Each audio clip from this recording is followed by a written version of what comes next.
making our subconscious our consciousness, right? Here's our brain, or picture of our brain from Google Chat. Anyways, how do we do this? It is not an easy feat to go and kind of dig into the back of your brain and figure out why we're behaving the way we're behaving. And this can apply for any relationship we have that's maybe not going very well, or any addiction that we have that we just can't break. But today I kind of wanted to talk about it when it comes to parenthood, because I think it's really hard to be a parent. No matter what age you become a parent, it is difficult. Kids don't come with manuals. They're not the same. Every kid that you have is different, even if it's slightly different.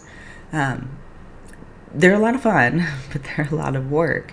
And as parents, I think we really feel guilty or think about like how we're affecting them, how maybe we're messing it up, because I think it's so easy to mess your kids up.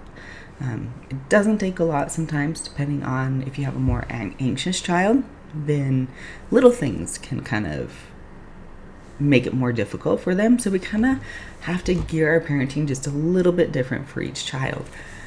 But I had a client once who was trying to stop being a yeller with his kids and in his family. And he had mentioned his dad was a yeller, this client. And so I said, well, try to remember when you were, let's say, 8. Go back to that age, or the age that your child is now, and think about what it felt like when your dad yelled at you, right? What were those feelings? How did it make you feel? How did you react? And how do you react today from it as well?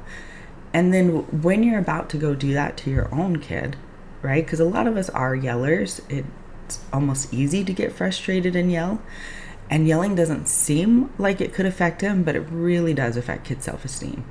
Then picture how you felt when you were 8.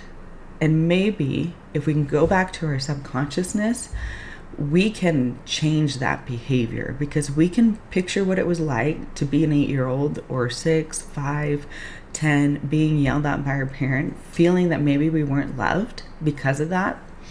And then we could bring that from back here, if you think about your subconsciousness in the back, forward. And then we can decide in that moment, what do we want to do instead of yelling at our kids or throwing something or hitting them, right? Some people do that as well.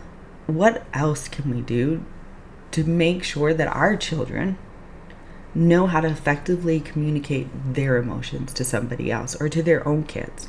I know for a long time I struggled with yelling because that's what my mom did. She was a yeller, so I was a yeller.